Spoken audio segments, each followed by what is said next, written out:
Hey everybody, this is Chris Thompson and welcome to session 16 of Brain Software with Dr. Mike Mandel. He's 59 years old, he can beat you in a street fight, and he's hypnotized Alanis Morissette to forget her name. Welcome back, Mike. Thank you, Christopher. All true, of course, as always here on our program. Am I sounding 59 enough? I think it's about 109 there. You sound much closer to 109 than 59 in that voice. Forget that. So, how long ago was it when you hypnotized Alanis Morissette? Let me guess, Ottawa? Yes, it was. It was 1980s when she was in her disco diva phase with big hair, and she was in high school at Glebe Collegiate at the time. And I can verify it's true because I have it on video on a VHS. And the funny thing is, I was doing a hypnosis show for Burger King North America years ago, and my agent sent a video, promotional video, to encourage them to buy my show. So this is about 1987, 88. And they said, "Oh, we really liked your video. We had no idea it hypnotized her." And I said, "Who?" And he said, "Oh, watch it. You won't believe it." So I ran the video when I got home. And it was a thing from YTV. And they'd done a segment of me at Glebe Collegiate hypnotizing a bunch of kids, high school kids. And one of them was Alanis Morissette. And she forgot her name on stage. And you can tell it's her. And she's interviewed afterwards. And it's this big-haired, cute, perky 18-year-old, I guess, at the time. And so, yes, it happened. That's hilarious. I mean, there's probably so many people who, at the time, weren't famous and now are that you hypnotized just because you've been doing it for so long. Well, let's just hope none of them are serial killers or anything like that. There is fame and there is infamy, Chris. No Dexters in the audience, please. All right, so where do you want to start here? You kind of look like Dexter. Have you ever noticed that? Then you guys want to Google Chris Thompson, you'll discover he looks a lot like Dexter, except for the bloodstains. Okay, well, as long as there's no bloodstains. All right, let's move on then, shall we? Let's start. Let's talk about, you know what I want to start with? I want to start with a discussion, Mike, about dealing with pain, because we launched a product to deal with people, to help people deal with pain. Yes, we did. And I know you had some recent thoughts you want to talk about, and we've had some questions come in. So let's talk about how you can use hypnosis and other tools of the mind to deal with pain. Well, any therapist or any hypnotist using pain management or doing pain management as part of their practice can benefit from this. There are remarkable means of using hypnosis to deal with pain, reframing, of course, changing pain into pressure or discomfort. Things as simple as going into the control panel of the mind, having them find the switch and physically turn the pain down, which will work as well. Even overly describing pain, as we've mentioned before, what color is it? Where in your head is the headache? Is it near the front or the back? Is it the upper part of the front or the lower part? Is it the left part of the upper part or the right part of the upper? I mean, you just keep overly describing it till it becomes so abstract it disappears. But the classic method of dealing with pain with hypnosis has always been catalepsy as an inroad to glove anesthesia and making a glove of numbness over the hand and wrist that can then be transmitted or simply placed anywhere, the cheek for dentistry or, the head, back of the head for a headache, whatever, and permitting the numbness to flow across. What I've done lately is experiment with means of using glove anesthesia and improving it. And I found a really interesting method. Actually didn't find it. Chris came up with it. And what it is when the person is tranced out or at least given a cataleptic limb through one of the various means at our disposal, we then apply the fingertips to the tips of the volunteer's fingers with their eyes shut, of course, and stroke down the hand, the palm of the hand, towards about halfway down the forearm, rhythmically suggesting that the numbness is setting in at the fingertips, which are the most sensitive part of the hand, and then the numbness is gradually moving up the wrist until the entire hand and wrist are numb, and you're making these motions and just lightly touching the hand and the palm and moving upward.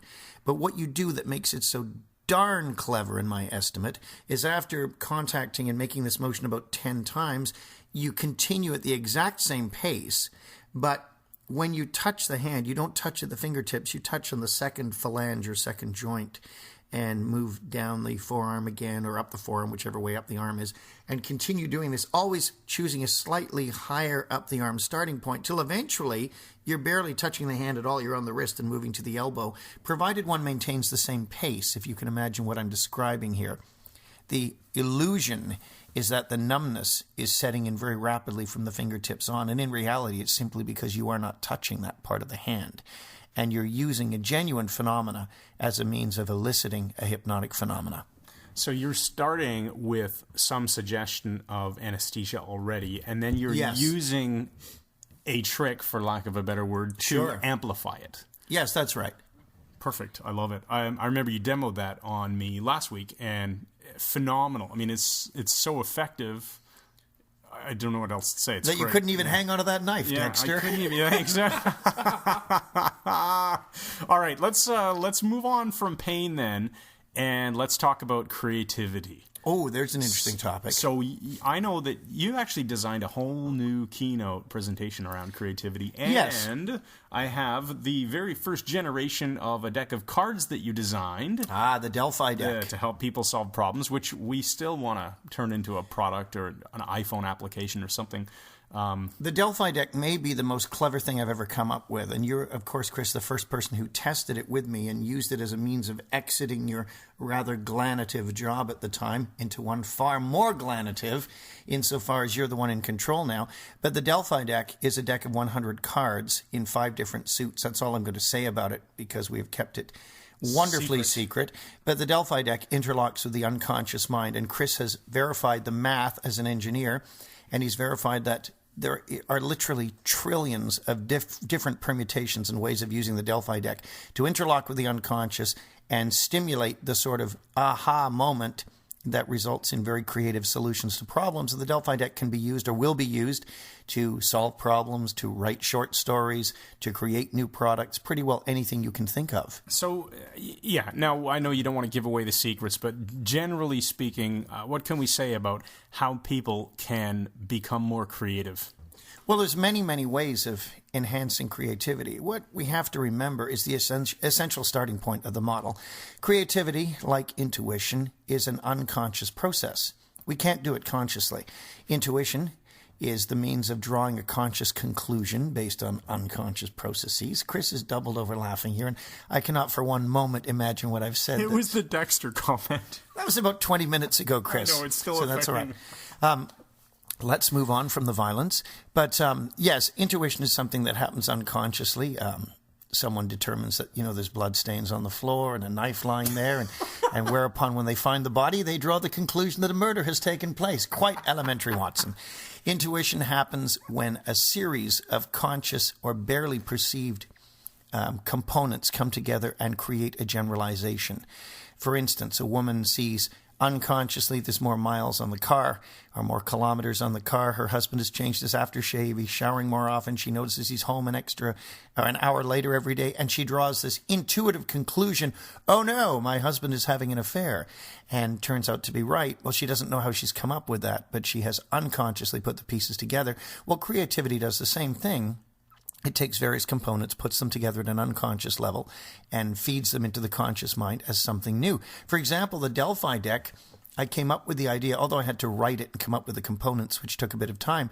The actual idea came out because my wife handed me a newspaper article on, I can't even remember what it was about, and I read about 3 sentences in the middle of the article, instantly saw a pattern match between this and a deck of cards that could be used to solve problems.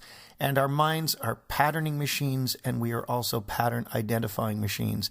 Very often we'll see someone we don't like, and when we dislike someone at first glance, something about them bothers us, the way to get through this is you say to yourself, who does he or she remind me of? And you're getting a partial pattern match for another person who has been a problem for you, let's say. And we are pattern matching all the time. That's interesting. What you said there about, people, might form a first impression of someone you don't like, and it reminds you of someone else in your past that you don't like. And if you don't go through that analysis, all you do is suffer from that unresourceful anchor. That's right. It remains there, and it isn't processed. So if you process it, you eliminate it, or kill it, for a better, powerful word. Here he goes again. I'm going to have to watch this guy. But interestingly enough, yes, our brains are patterning all the time. And it'll also work the other way around. We can be vulnerable to people who appear to be really wonderful and really nice if they are able to fire off anchored states, or if they're able to fire off some sort of similarity with another person. So if you really like someone on first glance, on first meeting, and something about them, just you think this person is fantastic, you might want to check by asking yourself the question, who or whom does this person remind me of?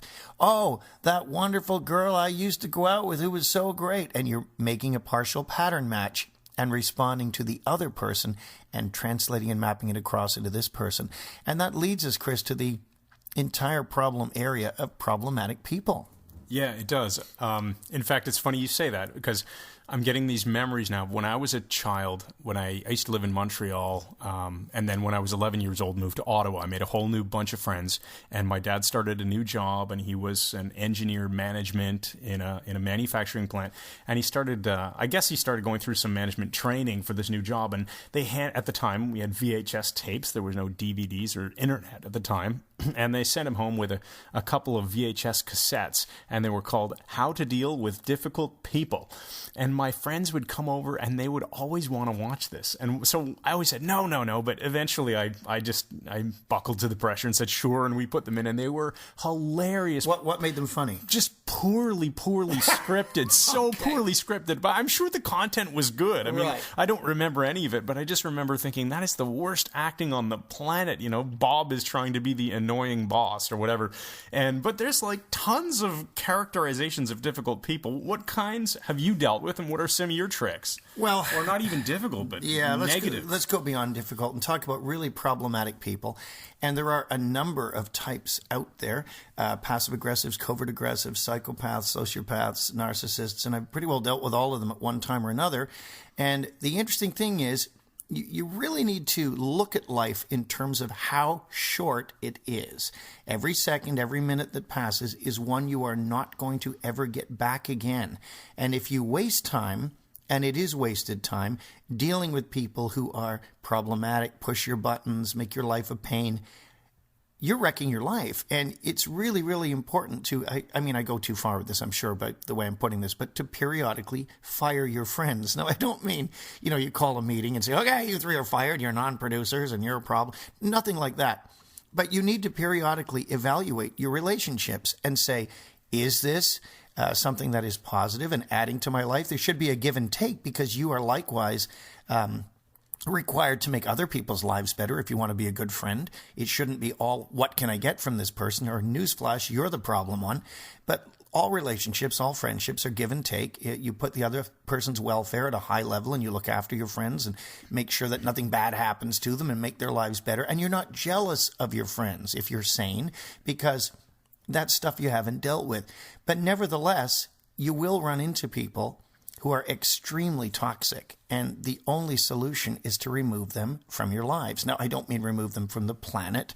I am not You're not Dexter. We're not Dextering him, but I'm saying that if someone wrecks your life, whether you're a woman going out with some guy who's an idiot, or whether you're a guy who's got friends who drag him down, you need to evaluate the situation and maybe get rid of that person, deny them access to your life. Yeah, I remember hearing you say that phrase, fire your friends, and I knew exactly what you meant. I mean, I think of it as a reclassification. You have to go through a process where just because you put somebody in the friend bucket in the past doesn't mean they have to stay there. It reminds me of Cialdini's rule of commitment and consistency. We have this psychological force that acts on us, which makes us want to act the way that is consistent with our prior actions. And we have to fight that sometimes and look back and say, hey, just because this person was considered a friend to me in the past, if he's a negative force in my life, he's gone. Well, that's a very good point, Chris. And the consistency principle, yes, Cialdini does nail this. We want to appear consistent because it enables community to continue and people to form different groups and tribes and so on. However, sometimes that will just kick in regardless of the circumstances. Chris and I have a mutual friend who I will not name, but he's a very nice guy. He and I go back to 1987. We've been friends for a long time. But what he does is he thinks back to the way people used to be in 87 and the fun we've had back then, and he looks at the present situation in those terms, regardless of the fact that some of the people that he's considering in these scenarios are toxic and problematic and have attempted to wreck my life and his. So you can't just appeal to how things used to be in the past, how wonderful, if people show up as toxic now. And what do I mean by toxic people? Passive-aggressives can be some of the worst.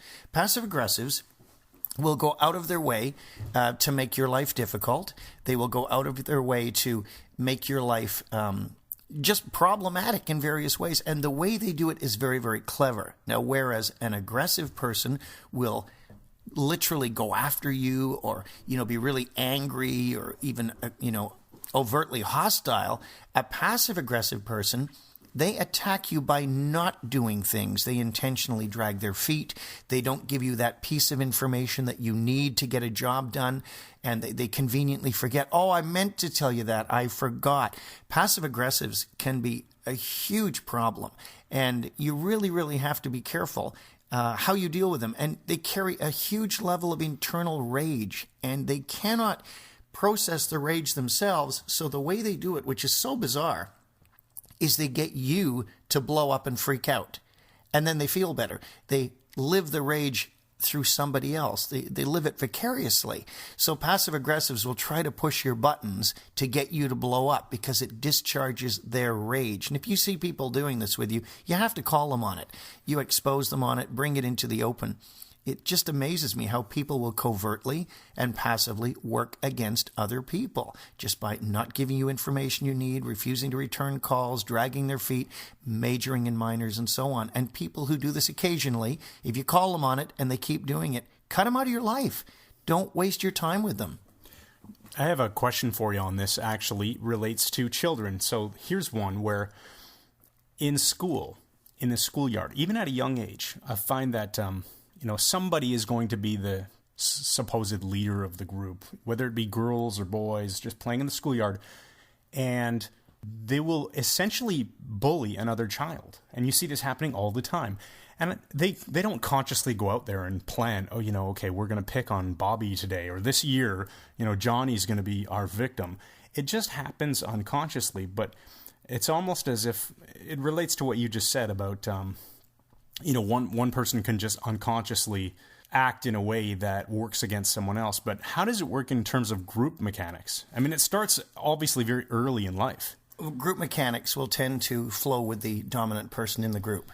And that's why if you're dealing with a group and you have to build rapport with them, you immediately find out who the leader is and you build rapport with them. I told that in an earlier podcast of how I managed to get hired by Jumbo Video years ago by building rapport with the big head honcho and ignoring everybody else in the group. Well, likewise, Chris, as a martial artist, that when you're dealing with a group, I did a course years ago with a Vancouver policeman who taught fighting the wolf pack, and he was a specialist in fighting multiple opponents in the street, which is extremely dangerous. It's not suggesting to anyone that you attempt this, but he said one of the keys with fighting the wolf pack is recognizing that the advantage they have is that there's more of them than you. But the disadvantage they have is that there's more of them than you, and it's hard for them to work as a coherent unit. Once again, the British Jiu-Jitsu method of dealing with the wolf pack is you immediately determine and calibrate who the leader is, who's calling the shots. And if it's on, he's the person you attack, and you absolutely destroy him. Because when you do that, then the others will back down, and once the leadership is gone. Interesting about bullying, though, and this is probably something you could speak about far more cogently than me, Chris, with all your work with talking to toddlers and your fine products out there. And since you are a father, in my case, I've just remained a kid forever, so I could look at it from the other side. But I was horrendously bullied as a kid. Numerous times. I was the smallest kid in the class, a sarcastic kid. But it actually toughened me up in my case and got me to become a martial artist. I remember saying, one day I'll get tough enough that nobody will ever be able to bully me again. Yeah, I remember you telling me that. And as a child, I was bullied, not severely, not violent bullying or anything like that, but I was definitely picked on as a skinny kid. And I have two girls, so I would love to find more solutions and more resources to teach parents on how to deal with more of the verbal and social bullying. Okay, now while you're on that, I'm going to ask you to tell that remarkable story you told me today about dealing with your kids, about the pig. The pig. Okay, so this is a cute story. My youngest daughter had snuck into my older daughter's room and... Language police. Sneaked, that's right. We were just talking about snuck and sneaked. Yeah, sneaked. So she sneaked in to my older daughter's room and she took a pink stuffy. It was a pink pig, stuffed pig. And it hadn't been used. It was just sitting on a shelf as a decoration. But my youngest daughter decided she wanted to sleep with it that night. So she cuddled with it into bed and we just didn't say anything. But in the morning... my older daughter, of course, noticed and recognized that it had been removed from her room. The pig was missing. Yeah, the pig was gone. And so a fight broke out about whose pig it was. And, of course, my youngest daughter is insisting that it's hers. And we have to teach obviously I'm not going to deal with the short-term tears. Take mitigation. I'm not going to deal with the tears here. I'm going to deal with teaching the appropriate rules of social conformity here, which are, conformity is the wrong word, but you know what I mean. There's rules, and you can't go stealing stuff out of your sister's room. Certainly not pigs. So certainly not pigs. So I had to deal with that. Now, I solved it in such an interesting way because earlier that morning I had gone out for a jog, and on my jog, on just before I got home, I was jogging, in fact, down Avenue Road here in Toronto, and I jogged past a car, and a young woman was clearly trying to break into her own vehicle with a coat hanger. And I jogged past with my headphones on, and of course my headphones were playing music from my cell phone, and I realized, well, she's locked out. It took me a moment to form this conclusion. She's locked out. Maybe she needs to make a call. I turned around and asked her, "Are you locked out?" "Yes." "Do you need to make a phone call?" She says, "No, I've called the tow truck." Anyway, so I started telling my children this story, and the context is that I ended up doing a good deed in helping her. Now, what I did, and what I told my kids, is that I came across this woman. She was locked out of her car. I offered her help. The windows in her car were open just maybe a couple of inches, and she had this coat hanger, which I took from her and formed into a more effective shape to wrap around the inside door handle and pull it open from the outside using the coat hanger as leverage. And I got the door open. Now, the surprise here was that her dog, her baby black Labrador, was in the car, and that's why she was so concerned to getting the door open, even though the dog wasn't in any harm. It was early in the morning. It wasn't hot outside.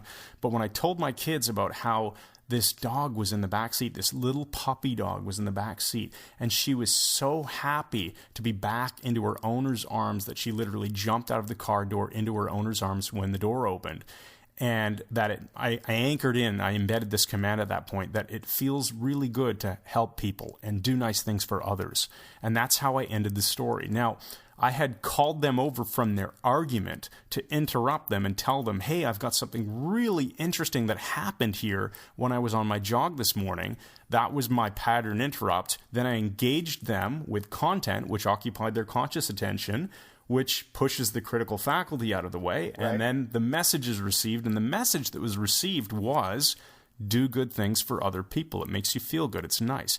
So not 5 minutes later, after my youngest is now more politely asking about, the piggy and can she have the piggy, my older daughter comes up to me and whispers in my ear, Daddy, after school, I want to wrap a piggy in a bow and put it in a bag, and I want to give it to my sister as a present. Fantastic. And this was all done off the cuff. I mean, you had not planned this. No, I had not planned the story at all. It just seemed like I was searching for something to act as a pattern interrupt for the emotional state that my kids were in, which was highly unresourceful. What they were arguing about was not going to be solved logically, ever. I mean, my youngest is 5. She's not going to come to the conclusion on her own when she's in a powerful, charged emotional state that, oh, obviously Piggy is my sister's because I took it from her room. Right. She identified it as something that was hers, and we needed to change their emotional state using a story in order to get them to a more resourceful way to deal with this later. And it was beautiful that my oldest daughter decided to just turn it into a gift. Well, that's what's remarkable about this, because you can now use this... Sorry. You can now... At least you didn't cough into the microphone. That's right, like somebody else know. does. But this is remarkable because the story itself now becomes a metaphor. The story of him telling the story, because if you're working with a client, it is far more powerful to let them draw the conclusion themselves than to tell them something. Mm-hmm. So if Chris had said to the kids, oh, well, it's not right and you shouldn't do this. But the fact that the one daughter drew the conclusion herself that it would be better for her to permit her little sister to have the piggy, that's much more powerful and much more permanent because it's coming from her. Yeah, I've just found that using stories with kids, it's so easy because you can hide them and you can be so obvious about what you're doing at least to me and my wife will just laugh because it's so obvious. It's so obvious, yeah. Whereas if I said to you, Chris, there was an engineer who was an MBA and his name was Chris and he was on a podcast. Yeah, I mean, you'd probably see through it. Yeah, you would exactly. Now, I think it's interesting because if you're just learning about this stuff and you're listening to these podcasts, going, well, how can I practice practice on kids because they're great subjects. They're not going to pick up on it. And then as you get confident and realize that this stuff actually works, you can practice on colleagues and your spouse and your friends and pretty much anyone else. Start building in metaphors, embedded commands, embedded statements, embedded questions. I've got another one for you. I didn't even tell you this one, but I used the quotes technique. And in fact, I was looking for a YouTube video of you because I wanted to embed it on our website. And I came across you doing the quotes technique. You can say anything to anybody if you're quoting somebody else. And I was thinking about this, and my daughter was misbehaving. My youngest, again, she's going through a phase here where, you know, she wants to take control, so she's saying mean things to people. And I looked at her one day at the kitchen counter, and I just said to her, you know, sweetheart, when I was a little boy, one time I was going through a phase where I wasn't behaving very well. And my dad, well, he looked at me and he looked at me right in the eyes. And of course, I now moved to look to her directly in her eyes. And I pointed at her and I said, and he pointed at me and he said, you know, I really don't like the way you're behaving right now. And if you keep behaving this way, people aren't going to want to be your friends and people won't want to play with you and they won't want to do nice things for you. And then I changed my tone. I said, you know, I thought about what he said and I realized that it actually made sense. And then I turned around and I went to get something out of the fridge. And she started asking me questions about it. She did not resist this in the least because there's nothing to resist. Right. And it worked tremendously. I mean, her mood changed literally in a couple of minutes. That's fantastic. It's nice to hear people actually applying these things. We are putting people in and out of trances all the time. We are accessing resources or blocking them for those around us. And it's really important to learn to do these things consciously. And when you learn to do them consciously, then they slip into unconscious performance and you'll become a master communicator, which is probably a good time to do a commercial. Why don't you come to Toronto, September 24th to 28th, and study hypnosis with me? And Chris will be there too, helping out at St. Michael's College, University of Toronto, the most multicultural city on earth, where we have great world-class restaurants, opera, theater, just about museums, art galleries, anything you could want, great shopping, great streets, and we want you to come and study. We have another person signed up today. Yep. And we're looking to teach the architecture of hypnosis, where you will learn to build powerful hypnotic states. And if you go to our website and take a look at all the stuff we're going to cover, it will blow your mind. There is not a better qualified hypnosis instructor on the planet. I like him, Chris. Mike is the best there is. Head on over to Mike Mandel, hypnosis.com. You'll see a tab at the top for training, or I can't remember if it says training or or classes or whatever. Anyway, you'll find it. It's in the nav bar. And I'll make a short link for it. It'll be Mike Mandel, hypnosis.com/class. Nice. That'll work well. And if you go there, you'll find out all the details. There's tons of details about And the it doesn't class. matter if you're a hypnotist or not. It doesn't matter what you do for a living. If you're, you know, a disc jockey or a gardener or you're a teacher or a salesperson or a medical doctor or a musician, whatever you do, you will benefit from powerful hypnotic skills. And if you're a hypnotist from another system, perhaps, even if you're a hypnosis trainer, come and study with me. I can get you to the next level. So speaking of training and getting to the next level, and the fact that not everyone who comes to this class needs to be interested in actually using hypnosis professionally, there are a lot of therapists out there who do use hypnosis professionally, and I talked Mike into doing a webinar sometime Yes, we're going to get that done. Believe we're going to target early July, right after everyone's long, July 1st and July 4th, you know, the big holidays obviously here in North America. And what we're going to do is going to get Mike on for probably about 90 minutes to talk about the 10 mistakes that even good hypnotists make.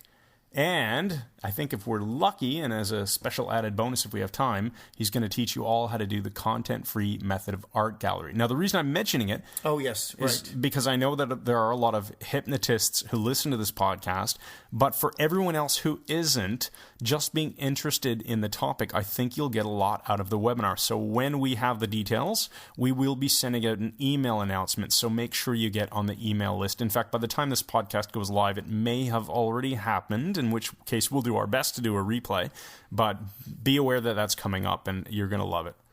Excellent. So let's, I think we've probably covered a ton of material for today. Why don't we end with a metaphor? What do you have for us? Okay, I have an interesting one today, yet again, one from my own life. This is the story of Lachine Castle.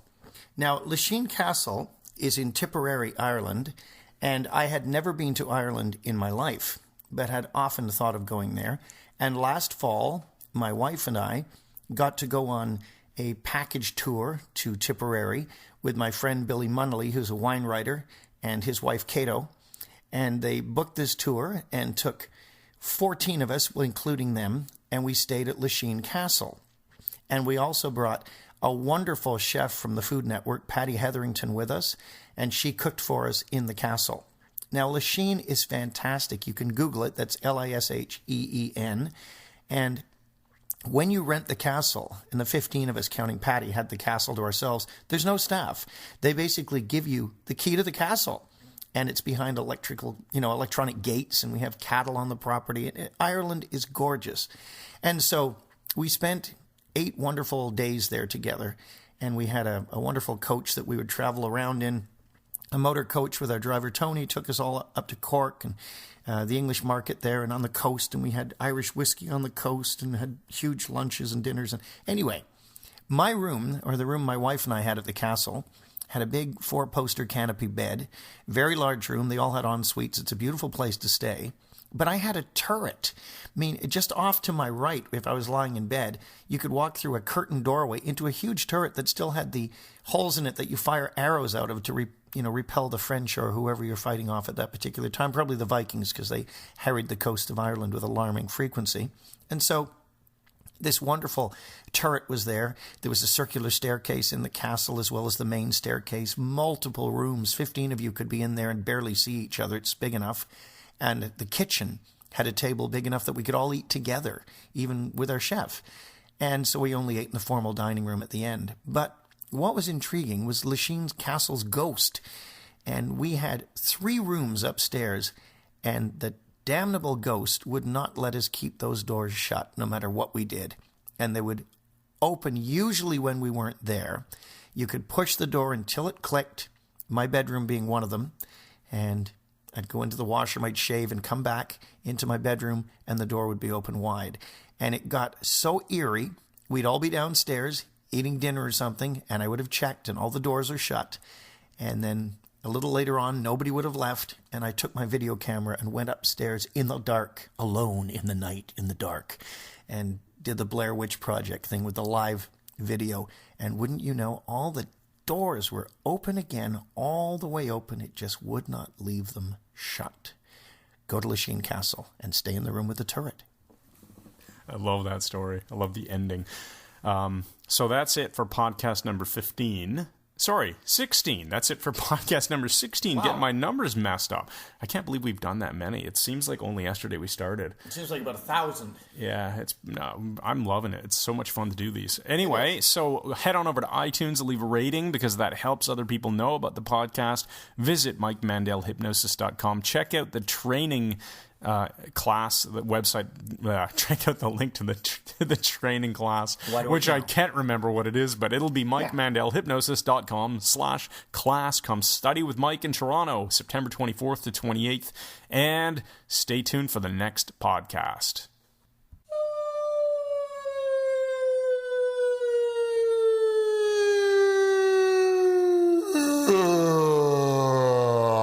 Ha ha ha.